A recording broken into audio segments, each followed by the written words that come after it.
Hi నమస్తే, నేను మీ Saritha. Welcome back to MN cooking and vlogs. ఈరోజు నా స్టైల్లో క్యాప్సికమ్ కర్రీ ఎలా చేయాలో చూపిస్తానండి. టేస్ట్ అయితే చాలా బాగుంటుంది. ఎప్పుడు ఈ విధంగా ట్రై చేయకపోతే మాత్రం కంపల్సరీ ట్రై చేయండి. సో ఇది వచ్చేసి రైస్లో కానీ రోటీలో కానీ చాలా బాగుంటుంది. సో ఫస్ట్ టైం నా ఛానల్ ఎవరైనా చూసినట్టయితే మాత్రం సబ్స్క్రైబ్ చేసుకోండి, అలానే లైక్ చేయండి, షేర్ చేయండి.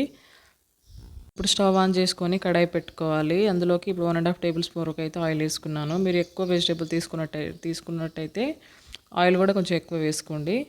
ఇప్పుడు అందులోకి ఒక 1/2 టేబుల్ స్పూన్ వరకు పోపు దినుసులు వేసుకున్నాను. ఇప్పుడు ఇందులోకి అయితే ముందు కట్ చేసి పెట్టుకున్న ఒక ఆనియన్ వేసుకోవాలి. కొంచెం అలానే కరివేపాకు వేసుకోవాలండి. నేను వచ్చేసి ఇక్కడ క్యాప్సికమ్ 200 గ్రామ్స్ వరకే తీసుకున్నాను కాబట్టి దానికి 1 ఆనియన్ అలానే 1 టమాటో తీసుకున్నాను.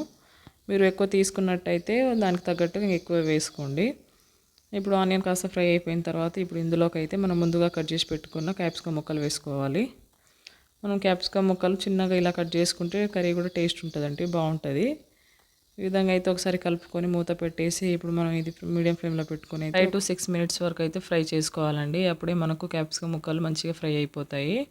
ఈ విధంగా అయిపోయిన తర్వాత మాత్రం ఒకసారి బాగా కలుపుకొని ఇప్పుడు ఇందులోకి అయితే ఒక 1/2 టేబుల్ స్పూన్ వరకు పసుపు వేసుకోవాలి. పసుపు వేసుకున్న తర్వాత ఒకసారి బాగా కలిపేయాలండి.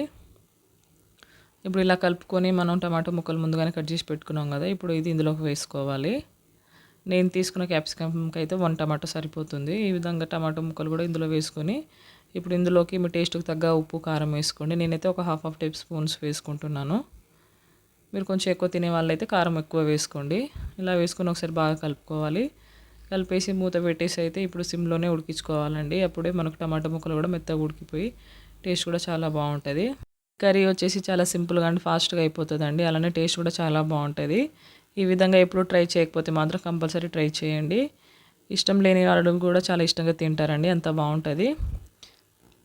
లోకి సబ్జీ మసాలా ఉంటే అది వేసుకోండి, లేకపోతే మాత్రం ఒక 1/2 టేబుల్ స్పూన్ వరకు ధనియా పౌడర్, అలానే ఒక 1/2 టేబుల్ స్పూన్ జీలకర్ర పౌడర్ వేసుకోవాలి. అది వేసుకొని ఒకసారి బాగా కలుపుకున్న తర్వాత లాస్ట్లో కొత్తిమీర వేసుకుంటే కర్రీ అయితే రెడీ అయిపోతుందండి. ఇక టేస్ట్ అయితే చాలా బాగుంటుంది. వీడియో చూసిన తర్వాత మీకు నచ్చితే మాత్రం కంపల్సరీ లైక్ చేయండి. అలానే మీరు కూడా ఒకసారి ట్రై చేసి మీకు ఎలా వచ్చిందో కామెంట్ చేయండి. అలానే మీ ఫ్రెండ్స్కి షేర్ చేయండి. మరిన్ని రెసిపీస్ కోసం మాత్రం నా ఛానల్ని సబ్స్క్రైబ్ చేసుకోండి. Thanks for watching.